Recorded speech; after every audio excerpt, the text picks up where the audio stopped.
Hey yo les gens, c'est Agüero et aujourd'hui on se retrouve pour le débrief de Nîmes OM. Voilà, donc le score final a été 2-3-1 en faveur des joueurs de Nîmes. Ce match au stade des Costières avec une grosse ambiance, ça par contre je tiens à leur dire que voilà, les Nîmois, vous pouvez être fiers de vous. Je sais pas si on dit les Nîmois, mais bon peu importe. Parce que de toute façon ce soir là je suis suffisamment énervé parce que j'ai vu ce soir, ça me fait chier, je suis foudrage, ça me casse les burnes. Mais je vais quand même essayer de le faire dans l'objectivité quand même parce que je pense que c'est important. On va faire bref, l'OM ne rentre pas du tout dans son match. Beaucoup de problèmes au niveau technique entre les joueurs. Alors mis à part quelques occasions de Germain, on se met pas grand chose sous la dent, c'est un peu de la merde.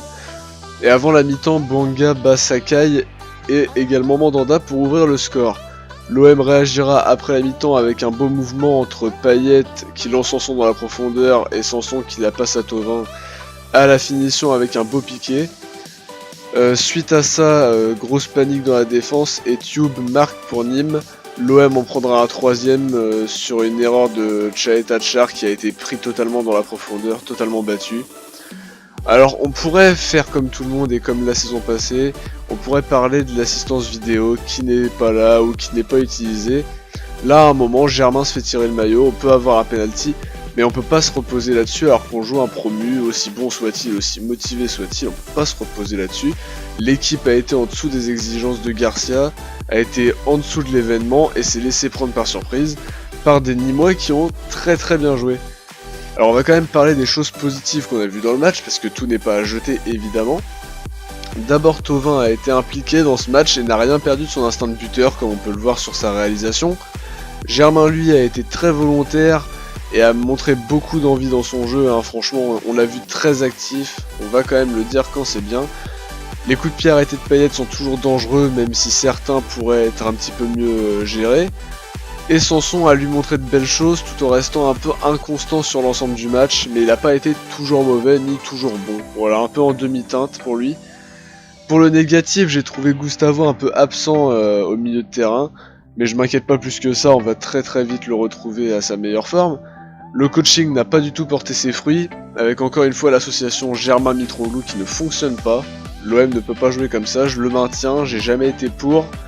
Voilà, donc on revoit encore ce soir, ça n'apporte rien, voilà, ça fait chier quoi. Ou l'entrée de Sarr en tant qu'ailier droit qui n'a pas eu le même effet que la semaine dernière contre Toulouse. Mais voilà, il n'y a pas eu cet apport qui était souhaité au niveau offensif surtout. Et le point négatif par excellence, c'est la nouvelle blessure de Steve Mandanda, la troisième en 6 mois. Alors là, je commence à me demander qu'est-ce qui se passe.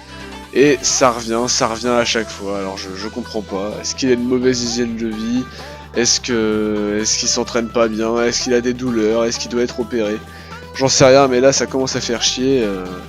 Mais je suis très content qu'on ait Yohan Pelé comme gardien, un gardien que j'adore. Voilà, maintenant vous le savez. Dans ce match, la défense est totalement fautive dans son ensemble, impliquée très fortement sur les 3 buts. Après, faut aussi créer les automatismes avec Tchar. Parce que Amavi connaît pas, Rami le connaît pas bien et Sakai non plus, donc faut que ça se mette en place, c'est normal, on va pas non plus tirer des plans sur la comète en disant ouais, Tchar sur côté, on va mettre Sertic à la place, non, ça faut arrêter les conneries comme ça. Alors pour conclure, moi j'ai envie de dire, faut pas s'inquiéter plus que ça pour l'OM. L'OM aurait pu reprendre le fauteuil de leader et a encore cette fâcheuse tendance à pas être foutu de gagner ses matchs quand des concurrents directs comme Lyon ou comme Monaco sont un peu dans la merde. Voilà, donc là l'OM perd la tête du classement. Et c'est une bonne leçon à retenir pour se remettre en question. Faudra être bon et très présent contre le Stade Rennais au Vélodrome dans une semaine. Et moi je vais vous laisser là-dessus. J'espère que vous avez passé une bonne vidéo. N'hésitez pas à liker et à vous abonner si le travail vous a plu. Dites-moi ce que vous en avez pensé dans les commentaires. Et moi je vous dis à très bientôt. Ciao les gars et allez l'OM.